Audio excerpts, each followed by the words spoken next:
I'm here with Chris Vauchel, Mizuno Golf. We're going to talk all about the new JPX line, 919s. Yep. Like I was saying to you earlier, I just had a demo day at my local club. They were really hyped up about this. They might have mentioned a couple of times that a guy named Brooks has been playing them a little bit.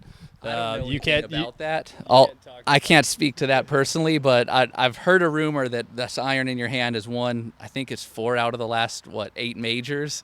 That's a lot of majors. So I think what I'd like to do today, Chris, is we have 4 irons here of the lineup. I'd love to just run through them a little bit. I'll hit a couple shots. You can tell me kind of what's going on. Sure. And I'll let you commentate the whole thing. So we'll start with the tour. Absolutely. So yeah, we're going to start with the JPX 919 Tour. This is really the connection of the JPX down to the pro level. This is one that we're getting a ton of action on out on the PGA Tour, winning some majors and stuff. Nice ball there. Biggest thing with it, grain flow forged HD technology, same as in our MP irons, same material. But the difference between this one and some of our MPs is just how we weighted the golf club. If you look at the back of an MP, they're very traditional, kind of there's that straight line going across, very neutrally weighted. This one's designed to actually flight the ball a little bit lower, and it's also designed to be a little bit more stable as well. So there's a little bit more toe weighting when you look at it.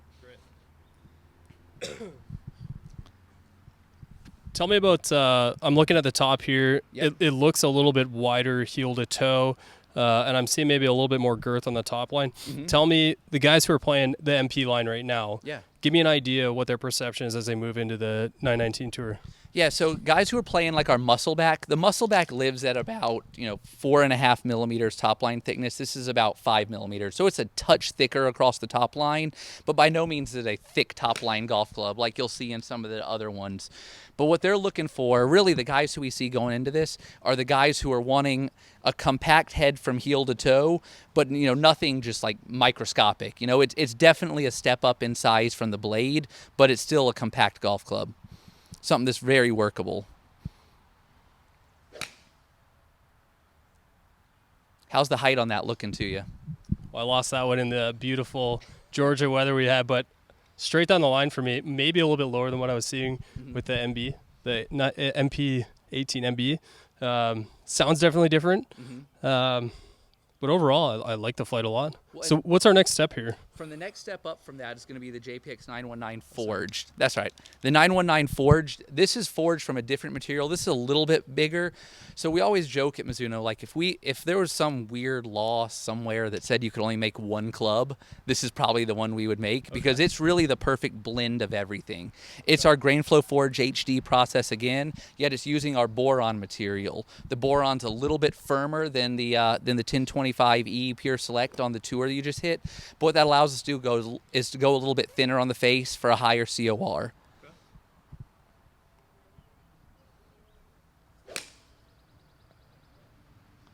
That's going to jump a little bit more off the face for sure. Yeah. So this club, it also features our micro slot technology where we actually went in behind the face and milled out some material, increasing the rebound area, gives you a larger spring, higher COR, more ball speed, but also gives us more mass to move around the head as well to make it more stable. So the first thing I'm noticing, I am getting a little bit more height. I think we're doing same shafts on the last two. So I think height is what we're seeing. Sounds a little bit different. And you mentioned there's some eliminating of the material behind the face. That's right. Now, do you replace that with anything, or do you believe that it should be left as is? We always feel like if you're moving material away, if the point of it is to allow the face to flex, we're not going to then put something back behind it. So it's air behind it. So there's nothing lighter than that, I guess, other than helium, I guess, but we're not counting that. So the big thing with it is we're allowing the face as much flex as possible, and all that extra mass that we used, we redistributed to what we call our stability frame, and that's, you can see a lot more mass focused on the toe, both up and down, to create a higher up-down moment of inertia as well as toe-heel moment of inertia. Cool. We have 2 more irons. Yeah, so the next two are the hot metal range. There's the hot metal and the hot metal pro. If we're stepping up from one to the next, we'd probably go to the hot metal pro next. This is not a forged golf club. This is actually made from our chromoly 4140M material.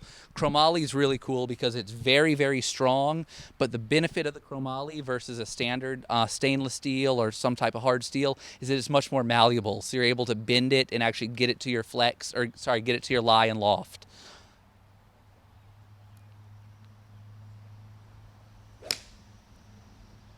This is a golf club that just jumps off the face. If you look at it from behind, you can actually see it's got basically 360 degrees of undercut going all the way around. Oh, yeah. Massive trampoline behind it.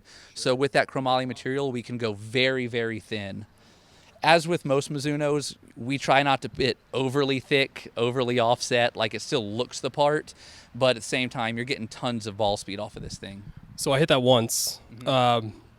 Very different sound profile. Yes. And actually really appealing to me, which is weird because a lot of times when you move kind of away from that player profile, you get a little bit of a more unique sound, maybe not as appealing to some. First hit, I'm looking at the ball, I'm looking at the club, I'm looking at myself and thinking, that sounded good. Right. Well, and we did a lot of things. Mizuno always focuses on sound. I'll point out, if you look at this or have this in your hand, if you look under the top line, even though we thinned out this whole area, we were actually talking earlier about how the top line affects sound. What we did here is, even though we went 360 degrees of undercut, you can see these sound ribs going all the way across the top line. That's reinforcing that. So that's keeping the frequency of vibration a little bit higher. So it's going to sound more solid to you. It's not going to have that clanky sound that you get a lot of times out of those high COR irons. This club has actually been very well received out on tour as well. We got a number of these in the 4 irons and 5 irons out in play. That was going to be my first question to you. How much are you seeing on the other end of the bag where guys are looking for straight line distance, power, and not so much the control you'd have with a bladed iron? That's something that the Hot Metal Pro has done for us that we had never really had before. We've had the Hot Metal and the 900 before, and it never really was too accepted on tour just because it is thicker soled, thicker top lined. This one has really been much more accepted because very minimal offset, relatively thin top line for this type of golf club, and it just goes high and straight.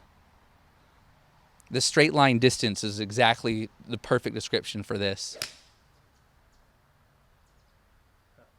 That's a 5 iron that's going to land nice and soft. That was a good timing for straight line distance, as it's probably the best I've had, and it went straight and far and fun. All right, we have one more iron, and I'd love for you to tell me about it. So this one's going to be the easiest one to tell you about because I just told you about the Hot Metal Pro. So the biggest thing about this, it's in all honesty, it's a spec change. We started with the Hot Metal and brought the Pro a little bit later. Exact same material, chromoly 4140M, same stability frame, weighting with mass out on the toe, a lot of thickness here. We got sound ribs, 360-degree undercut.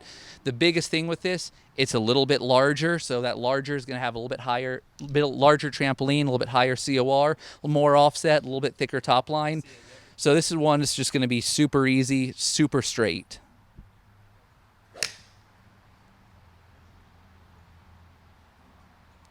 That's pretty good there. Straight. Dead straight. It's amazing how many combo sets we sell too. That's become the big thing with our whole lineup. And when you see this from top to bottom, you can see it's something that you could have a tour short iron all the way up to a Hot Metal long iron and just get a ton out of it. That one wasn't your best, but that's okay. Let's do it. That one's got the softest shaft in it, so I didn't come prepared, ready for this swing speed with a Hot Metal.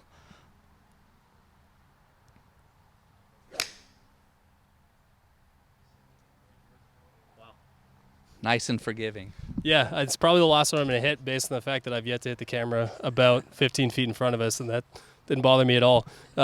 Chris, thank you so much for walking us through this lineup. We'll have some pictures probably in the video for you. And I hope everyone gets a chance to go out and hit these for themselves, all 4, and give us an idea on the forum and on social which one you like best and why. Chris, again, thank you so much. Appreciate it. Yeah, appreciate all your time. Biggest thing with any of these, get fit for them.